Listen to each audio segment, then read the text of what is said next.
play Well, we anything. kind of switched slides back and forth as a Yeah. divider, but All right. I wish I could set it up that it went into full screen right away. right. Now we have to trim this. Or do we trim this? Yeah. Because we're recording it. So I maybe know. this is something for our learners to know too. Right. Do we just accept the video as is and just start recording? Or do we record it and then chop off the ends because we don't want to keep those pieces? Maybe it depends on what you're recording and how you're going to use it. What do you mean by that?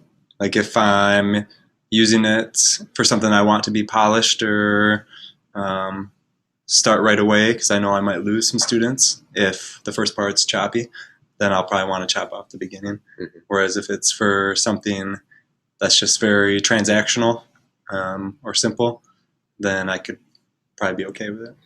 And what would you recommend for trimming the edges? I think the easiest way, if you're using Screencastify and uploading to YouTube, just going to the YouTube editor and trimming off the front or the back. And can you do that with Screencast-O-Matic as well? Not right from the system, but you can if you upload it to YouTube from Screencast-O-Matic. That's right. You can upload to YouTube from Screencast-O-Matic as well. Right. So awesome. Yep. So that might be something that you guys can do yourselves too, is and think about is when you go to record these videos, you'll probably have some dead air at the very beginning and the very end, and it's probably just a matter of a couple seconds, and it's up to you if you want to take the time to trim those off. And as Craig mentioned, it's based on what you're hoping to accomplish with that video and who your audience is. All right, so let's actually get to the video here at hand. So enough talking. So we want to end with a flipped instruction activity. So when looking at your instructions here, you're going to record a 2-minute or less video on a topic that you teach or use in your work. Example could be metaphors or two variable equations, something like that. So you're going to focus on a website or document that you already use, so something you can find easily, because you're just going to be recording your screen and yourself talking. So find that website or document and then record something that would increase someone's understanding or skill with that topic.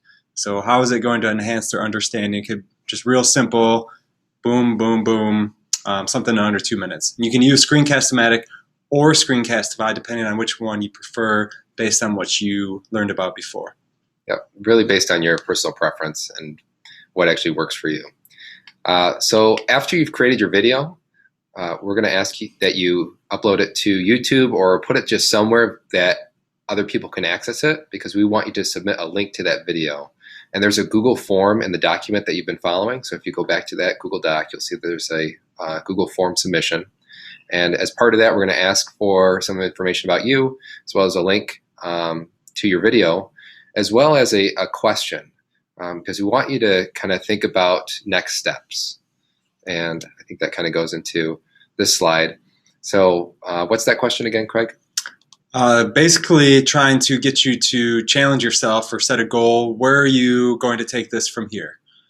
So how are you planning to use this training? Are you going to try to record some lessons? And if so, for what and by when? The more specific you can get, the more likely it is you'll continue with this. And another thing to keep in mind is we're coming back on February 17th, and we're going to talk about next steps. And so it's really for everyone that's been a part of this session, moving beyond just creating the videos, but really what are you doing in your classroom? Because as it's been mentioned in this session, creating videos is just a small piece of flipped instruction. It's really what you're doing with students in the classroom. And that's where we're going to focus in that February 17th session. And I guess between now and then, get to flipping and don't flip out. Have fun.